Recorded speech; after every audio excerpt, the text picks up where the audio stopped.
En la historia del entretenimiento deportivo existen momentos que cambiaron absolutamente todo. Momentos que marcaron el final de una era y obligaban a la industria completa a transformarse para sobrevivir. La lucha libre profesional, uno de esos momentos ocurrió en los años 2000, cuando la empresa más grande del negocio se encontró frente a una situación que parecía imposible. Había ganado la guerra, pero ahora debía descubrir cómo vivir sin ella. Durante años, el mundo de la lucha libre había estado dominado por una batalla entre dos gigantes. Por un lado estaba la World Wrestling Federation, la WWF, la empresa liderada por Vince McMahon, que había revolucionado el espectáculo con personajes extremos y narrativas agresivas. Y por otro lado estaba la World Championship Wrestling, la WCW, que durante gran parte de los años 90 había logrado incluso superar a la WWF en audiencia televisiva. Cada lunes por la noche, millones de fanáticos cambiaban de canal constantemente para ver cuál de las dos empresas ofrecía un mejor show. Aquella rivalidad histórica era conocida como los Monday Night Wars o la guerra de los lunes por la noche, que empujó la creatividad del negocio a niveles nunca antes vistos. Los guiones eran más arriesgados, las rivalidades más intensas y los personajes más extremos. La llamada era Attitude transformó la lucha libre en un fenómeno global. Pero en 2001 todo cambió. Ese año la WWF compró a su mayor rival. WCW colapsó financieramente y terminó siendo adquirida por aquella empresa con la que había luchado durante años.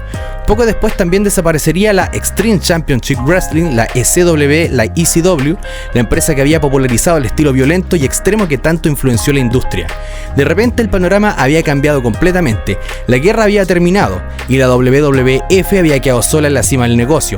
En teoría aquello debía ser una victoria absoluta, pero en la práctica trajo un problema inesperado. Sin competencia real, la industria comenzó a perder la energía que había definido en los años 90. Las audiencias comenzaron a descender lentamente y muchas de las grandes superestrellas habían construido popularidad en el negocio y comenzaban a retirarse. The Rock comenzaba su carrera en Hollywood, Stone Cold Steve Austin se acercaba al retiro y figuras como The Undertaker ya no podían cargar con la empresa eternamente. WWF enfrentaba una pregunta que definiría el futuro de la industria. ¿Quién será la próxima generación? Esa respuesta comenzaría a tomar forma en el año 2002, cuando un luchador desconocido se paró frente a un campeón olímpico y pronunció dos palabras que terminarían definiendo toda una generación: Ruthless Aggression. Para entender el nacimiento de la Ruthless Aggression era, primero hay que comprender qué vino antes. La era Attitude fue sin duda uno de los periodos más explosivos en la historia del entretenimiento televisivo. A fines de los 90, la lucha libre dejó de ser un espectáculo familiar tradicional y se convirtió en algo completamente distinto, un producto más adulto, provocador y muchas veces polémico. Las historias incluían violencia extrema, rivalidades personales intensas y personajes que rompían todas las reglas del espectáculo deportivo tradicional. WWF ya no presentaba simplemente combates, presentaba conflictos dramáticos que parecían sacados de una película de acción. La rivalidad entre Stone Cold Steve Austin y Vince McMahon se convirtió en uno de los enfrentamientos más famosos de la historia de la televisión. Austin representaba al trabajador rebelde que desafiaba la autoridad corporativa, mientras McMahon interpretaba al jefe tirano dispuesto a destruir a cualquiera que se interpusiera en su camino. Al mismo tiempo, La Roca emergía como uno de los personajes más carismáticos que el negocio jamás haya visto. Su capacidad para hablar, su presencia escénica y su energía lo transformaron rápidamente en una superestrella mundial. Pero incluso las eras más exitosas tienen un ciclo de vida. A comienzos del 2000 comenzaron a aparecer señales de desgaste, el público empezaba a cambiar y muchas de esas figuras principales comenzaban a alejarse del ring. La industria comenzaba a evolucionar y esa evolución traería consigo una generación completamente nueva. El 27 de junio de 2002 ocurrió uno de los momentos más simbólicos en la historia moderna de la WWE. En un episodio de SmackDown, el campeón olímpico Kurt Angle apareció en el ring lanzando un desafío abierto. Angle era conocido por su arrogancia y por su costumbre de humillar públicamente a luchadores jóvenes que intentaban enfrentarlo. Esa noche, un luchador completamente desconocido apareció en la entrada del escenario. Vestía ropa simple, tenía una actitud desafiante y nadie del público sabía quién era. Su nombre era John Cena. Angle lo miró con desprecio y le preguntó si tenía lo necesario para competir en WWE. Cena le respondió de manera directa con una frase que parecía improvisada, pero que terminaría convirtiéndose en un símbolo histórico: Ruthless Aggression. Lo que siguió fue una lucha sorprendentemente intensa. Cena perdió el combate, pero su desempeño impresionó tanto al público como a los ejecutivos de la empresa. Aquella noche había nacido una nueva estrella, pero más importante aún, había nacido el concepto que definiría la generación. La Ruthless Aggression era no era simplemente la continuación de la era Attitude, sería una etapa diferente donde nuevas generaciones de luchadores intentarían demostrar que podían cargar con el peso de la industria. En los años siguientes, WWE comenzó a construir lentamente a las figuras que dominarían el negocio durante la siguiente década. A diferencia de generaciones anteriores, estos luchadores no llegarían de golpe al estrellato. Su ascenso sería gradual, construido lucha tras lucha, rivalidad tras rivalidad. Uno de los casos más impresionantes fue el de Brock Lesnar. Lesnar era un fenómeno físico, un atleta que combinaba una fuerza brutal con una velocidad sorprendente para su tamaño. Su presencia intimidante lo convirtió rápidamente en una figura dominante dentro del roster. En apenas unos meses pasó de ser un novato prometedor a convertirse en campeón mundial. Su ascenso meteórico representaba algo que WWE necesitaba desesperadamente, una superestrella capaz de llenar el vacío dejado por las leyendas que comenzaban a retirarse. Al mismo tiempo, otros talentos emergían lentamente. Randy Orton demostraba ser un prodigio natural dentro del ring, Batista desarrollaba una presencia física que lo convertiría en una amenaza imponente, y luchadores como Edge comenzaban a evolucionar hacia versiones más complejas y peligrosas de sus personajes. Era el inicio de algo nuevo, una generación que crecería frente a los ojos del público y que eventualmente redefiniría lo que significaba ser una superestrella en los tiempos modernos. A medida que la nueva generación comenzaba a emerger, otra historia se desarrollaba en paralelo dentro de WWE. Una historia que no solo ocurría dentro del ring, sino que también detrás de escenario. Porque si algo ha definido siempre a la lucha libre es que el poder no solo se gana con victorias en el ring, sino que también con influencia dentro de la empresa. En ese contexto nació una de las facciones más influyentes de la Ruthless Aggression era, Evolution. El grupo fue creado alrededor de una idea simple pero poderosa: representar el pasado, el presente y el futuro del negocio, dentro de una sola alianza. En el papel parecía una combinación perfecta, en la práctica se convirtió en una fuerza dominante que controlaría gran parte de la narrativa de WWE durante años.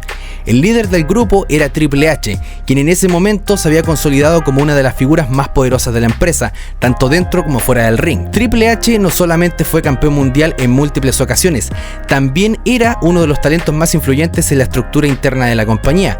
A su lado estaba Ric Flair, una de las mayores leyendas en la historia de la lucha libre. Flair representaba el pasado glorioso del negocio, un recordatorio viviente de las décadas de historia que habían construido el espectáculo. Pero Evolution no miraba hacia atrás, su verdadero propósito era construir el futuro, y ese futuro estaba representado por dos jóvenes luchadores quienes en ese momento todavía estaban desarrollando su identidad: Randy Orton y Batista. Orton era visto como el prodigio técnico, un luchador con un talento natural evidente que muchos dentro de la empresa lo consideraban inevitablemente destinado a la cima. Batista, en cambio, representaba la fuerza bruta, un atleta enorme, intimidante, cuya presencia física lo convertía en una amenaza inmediata para cualquiera que lo enfrentara en el ring. Durante años, Evolution dominaría WWE de una forma casi absoluta: campeonatos, rivalidades, decisiones creativas que parecían girar constantemente alrededor de sus miembros, pero su dominio también generó controversia. Muchos fanáticos comenzaron a acusar a Triple H de utilizar su influencia dentro de la empresa para mantenerse en la cima durante todo ese largo tiempo. Ese periodo incluso se conoció como el reinado del terror, una etapa en la que parecía imposible que alguien pudiera derrotar al campeón dominante de Raw. Sin embargo, incluso los imperios más poderosos eventualmente comienzan a fracturarse, y cuando Evolution comenzó a romperse, el resultado sería uno de los momentos más explosivos de la era. Mientras las luchas de poder se desarrollaban en la cima de la empresa, otros luchadores comenzaban a escribir algunas de las historias más emocionantes en WWE. Una de esas historias fue la de Eddie Guerrero. Guerrero no encajaba en el molde tradicional de una superestrella de WWE. No era el más grande físicamente ni el más dominante en apariencia, pero poseía algo que pocos luchadores podían igualar: una conexión emocional con el público que transformaba cada combate en una historia personal. Su carrera había estado llena de altibajos, había enfrentado problemas con adicciones, suspensiones y momentos en los que parecía que su carrera estaba terminada, pero Guerrero logró reinventarse, reconstruirse y regresar al ring con una nueva perspectiva. En 2004 ese viaje alcanzó su momento culminante cuando Guerrero derrotó a Brock Lesnar para ganar el campeonato de la WWE en el evento No Way Out. La escena fue uno de los momentos más emocionantes en la historia del wrestling. El público no solo celebró una victoria deportiva, sino que también una historia de redención personal. Pero Guerrero no fue el único que definió esta era. Ese mismo año otro momento cambiaría la historia de WWE. Otro caso fue el de Chris Benoit, que durante gran parte de su carrera, Benoit había sido reconocido por su estilo extremadamente técnico y por la intensidad con la que ejecutaba cada combate. Era el tipo de luchador que muchos fanáticos representaban profundamente dentro del ring, pero que durante muchos años parecía no encajar completamente en el molde de las superestrellas de la empresa. Sin embargo, en 2004 todo cambiaría después de ganar el Royal Rumble. Benoit obtuvo una oportunidad para luchar por el campeonato mundial en el evento más importante, WrestleMania 20.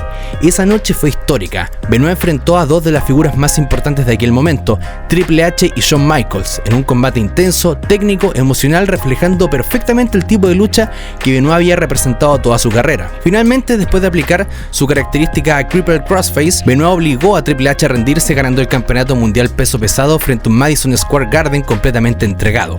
La imagen final de esa noche se convertía en una de las más recordadas de aquella época.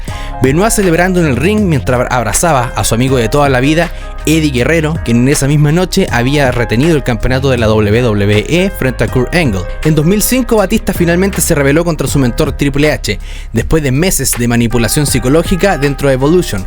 Batista tomó la decisión de enfrentarse a su propio líder. La escena en la que Batista levantó el pulgar frente a Triple H solamente para bajarlo lentamente mientras señalaba el cinturón mundial. Ese se convirtió en uno de los momentos más icónicos de la Ruthless Aggression Era, y aquella decisión condujo a un combate histórico en WrestleMania, donde Batista salió del evento como campeón mundial, y esa fue la confirmación definitiva de que una nueva generación había tomado el control del negocio. Pero la Ruthless Aggression Era no solo fue una historia de ascenso, gloria y rivalidades épicas, también fue una época marcada por tragedias que cambiarían la industria para siempre. En noviembre de 2005, el mundo de la lucha libre recibió una noticia devastadora. Eddie Guerrero fue encontrado muerto en una habitación de un hotel. Su fallecimiento conmocionó a la comunidad del wrestling. Guerrero no solo era una superestrella dentro del ring, también era una figura profundamente querida por sus compañeros. La empresa dedicó un episodio completo de Raw para rendir homenaje a su legado, pero la tragedia más importante estaba por venir. En 2007 ocurrió uno de los eventos más oscuros en la historia del deporte, cuando el luchador Chris Benoit protagonizó un caso que sacudió al mundo entero. La noticia no solo conmocionó a fanáticos, sino que también obligó a la industria a enfrentar preguntas extremadamente difíciles sobre salud mental, lesiones cerebrales y el impacto físico que los años podrían tener sobre los luchadores. A raíz de ese evento, WWE comenzó a implementar cambios importantes en sus políticas internas. Se introdujeron programas más estrictos de bienestar para luchadores y una mayor atención a los efectos de las conmociones cerebrales. El negocio, que había prosperado durante años gracias a la agresividad y el riesgo, ahora comenzaba a preguntarse cuánto costaba la vida de los luchadores. La era que había comenzado con Ruthless Aggression comenzaba a enfrentar sus consecuencias. A medida que la Ruthless Aggression Era avanzaba hacia su segunda mitad, la empresa comenzaba a encontrar finalmente la figura que podía convertirse en el nuevo rostro del negocio. Ese papel recaería en el mismo luchador que había pronunciado las palabras que definieron la era, John Cena. Cuando Cena debutó en 2002, era simplemente un talento joven con actitud desafiante. Durante sus primeros años en WWE, su personaje evolucionó constantemente. Pasó de ser un novato agresivo a un luchador que utilizaba la estética inspirada en la cultura hip hop, con rimas improvisadas y una personalidad provocadora. Ese personaje conectó rápidamente con el público joven, pero el verdadero cambio ocurrió cuando Cena comenzó a transformarse en algo más grande que un simple personaje. Lentamente WWE empezó a construirlo como el nuevo héroe de la empresa. En 2005, Cena derrotó a JBL en WrestleMania para ganar su primer campeonato mundial. En ese momento representaba el inicio de una nueva etapa en la historia de la empresa. Durante años, Cena se convertiría en la figura central de WWE. Su personaje evolucionó nuevamente. El rapero rebelde comenzó a transformarse en un héroe tradicional, una figura que representaba los valores de disciplina, esfuerzo y perseverancia. Su lema era Never Give Up. Se convirtió en parte central de su identidad. Pero su ascenso también generó división entre fanáticos. Mientras una gran parte del público lo veía como un héroe inspirador, otra parte comenzaba a criticar el dominio que tenía sobre la programación. Durante varios años, prácticamente todas las historias centrales parecían girar alrededor de Cena. Ese fenómeno creó una de las constantes más curiosas en la historia de la lucha libre moderna. Cena era al mismo tiempo el luchador más amado y por otros el más criticado de la empresa. Pero más allá de las opiniones, una cosa es innegable. Cena había logrado convertirse en el nuevo símbolo de WWE y con él la empresa comenzaba a caminar nuevamente. Hacia finales de la década del 2000, la industria de la lucha libre comenzó a experimentar una transformación cultural importante. Durante años, la era Attitude y la Ruthless Aggression Era habían construido su popularidad a partir de historias intensas, rivalidades personales violentas y un estilo más adulto, pero el mundo del entretenimiento estaba cambiando. Las grandes corporaciones mediáticas comenzaban a enfocarse cada vez más en productos familiares que pudieran atraer a más audiencias amplias. Patrocinadores, cadenas de televisión y socios comerciales comenzaron a ejercer mayor influencia sobre el contenido de WWE. La empresa tomó una decisión estratégica: el producto cambiaría, la violencia disminuiría, el lenguaje sería más moderado y las historias se adaptarían para ser apropiadas para audiencias más jóvenes. Ese momento marcaría el comienzo de lo que más tarde se conoció como la era PG. Ese proceso no ocurrió de la noche a la mañana, pero lentamente se fue transformando la identidad del producto, las rivalidades se volvieron menos violentas y los personajes comenzaron a ser más accesibles para las audiencias familiares, y el enfoque del espectáculo cambió hacia un estilo más global y comercial. La Ruthless Aggression era, aquella etapa que había nacido como una transición entre generaciones, comenzaba a desaparecer, pero ese impacto ya estaba asegurado, porque durante años una nueva generación de luchadores se había logrado algo extremadamente difícil: reemplazar las leyendas que parecían imposibles de reemplazar. Cuando los historiadores del wrestling miran hacia atrás, la Ruthless Aggression era ocupó un lugar muy particular en la historia del negocio. No fue la más extrema, no fue la más popular, pero quizás fue una de las más importantes porque era una transición, una etapa en la que la industria se tuvo que reinventar después de perder la competencia que había definido los años 90, una época en la que una nueva generación de luchadores tuvo que demostrar que podía cargar con el peso de la empresa que se había convertido en el gigante global. Y esa tarea no era sencilla. Durante años, Stone Cold Steve Austin y La Roca habían definido lo que significaba ser una superestrella de la lucha libre. Reemplazar ese tipo de impacto cultural era casi imposible. Pero la Ruthless Aggression era demostró que el negocio siempre encuentra la forma de evolucionar. Luchadores como John Cena, Randy Orton, Batista y Edge no solo lograron ocupar el lugar de las estrellas anteriores, también construyeron su propio legado, al mismo tiempo que esta era también dejó lecciones más profundas. Las tragedias que ocurrieron durante los años obligaron a la industria a enfrentar realidades difíciles sobre el costo físico y mental que puede tener este espectáculo. La lucha libre al final siempre ha sido una mezcla extraña de deporte, teatro y sacrificio personal. Detrás de cada rivalidad, detrás de cada campeonato y detrás de cada momento existe una historia humana. Y quizás sea la verdadera lección de la Ruthless Aggression era, que el éxito de la industria no se mide solamente en audiencias o ventas de boletos, sino que también en la capacidad de evolucionar, aprender de los errores y construir algo mejor para la siguiente generación. Porque la lucha libre, cada era eventualmente llega a su final. Las leyendas se retiran, las historias cambian y tarde o temprano alguien nuevo entra al ring para demostrar que está listo para continuar el legado. No con promesas, no con discursos, sino con la misma mentalidad que definió una generación: Ruthless Aggression.